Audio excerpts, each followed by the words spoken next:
So here is the BBC microbit, and we're going to use the microbit to tell a little story about the solar system.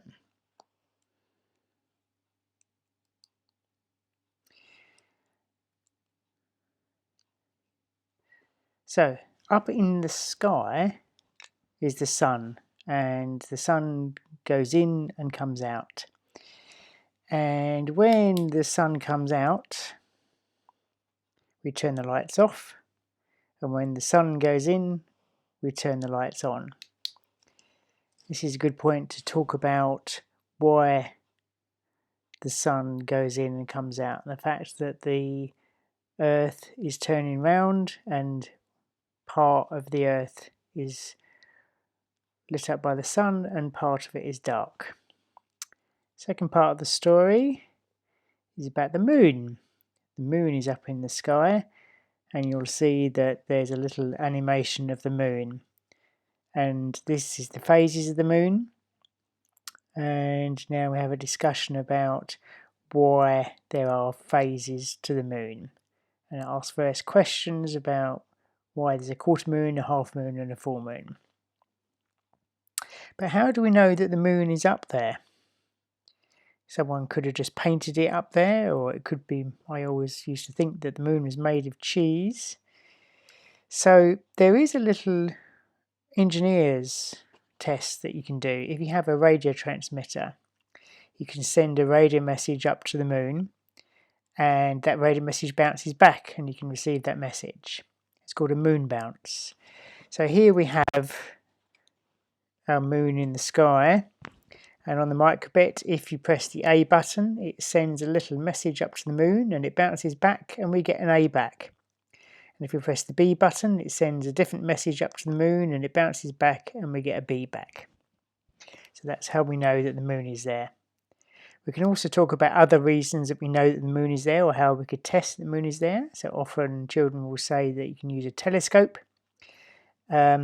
Also, you can talk about the tides and the fact that when you go to the seaside and the tide comes in and out, that's affected by the moon.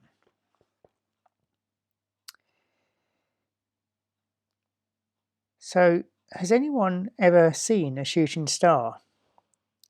Here's a little star, and it flies through the sky, and we're going to catch that star on our microbits. There you go. And so we've now caught the shooting star. So we can have a discussion about what a shooting star is. If you can see the shooting star, then the reason you can see it is it's breaking up in the atmosphere. Some shooting stars, meteorites or asteroids, whatever you want to call them, actually get through the atmosphere and they land on the Earth. And you can talk about the fact that in the news a while back, someone did actually get a little piece of rock land on their driveway, and it was found to be a part of a meteor. Now, some of those rocks will land on the Earth. Let's say that this particular rock has landed north. So how do we know which way north is? So you'll see a little arrow on the microbit, and this arrow is now pointing north, and as I turn the microbit around, the arrow changes. So we can find out which way is north, and we can walk north, and we can find our shooting star. At this point, we can have an interesting discussion about how a compass works. The fact that this is a compass and how a compass works. And a compass works because the Earth has a magnetic field, and the lines of the magnetic field lead us north to quite close to the North Pole. But again, there's a discussion that magnetic north is not the actual North Pole.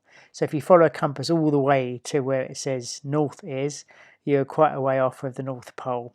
And the magnetic field of the Earth does move very slightly throughout the year. So let's say we've gone to the North Pole and we've found our piece of shooting star or moon rock or whatever it is. And some rocks are magnetic. So let's say that this particular piece of moon rock or shooting star is magnetic. So I have here some little exhibits. This is exhibit A. I have exhibit B, which is a slightly different piece of moon rock, and I have exhibit C, which is another piece of moon rock. So what we have now on our microbit is it's sensing magnetic field. So if I hold it up against exhibit A, see what happens. No, there's not a reading, nothing there, so that's not magnetic moon rock. Hold it up against exhibit B. No, nothing happens. Let's hold it up against exhibit C. Oh yes, nice strong reading there. So that's a magnetic rock. And there's various discussions you can have about why some rocks are magnetic and some are not.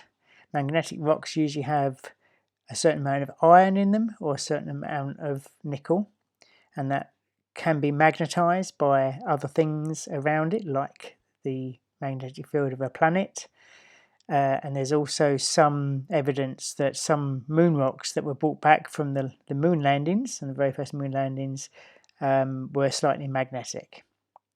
So that's the basis of the story, and you can tell the story. It's in 6 parts, and you tell the little story, and it signposts a whole number of things about the solar system, the Earth, the Moon, the Sun, the stars, and it's quite engaging. And I've used it with year groups, year 1, 2, 3, 4, 5 and 6.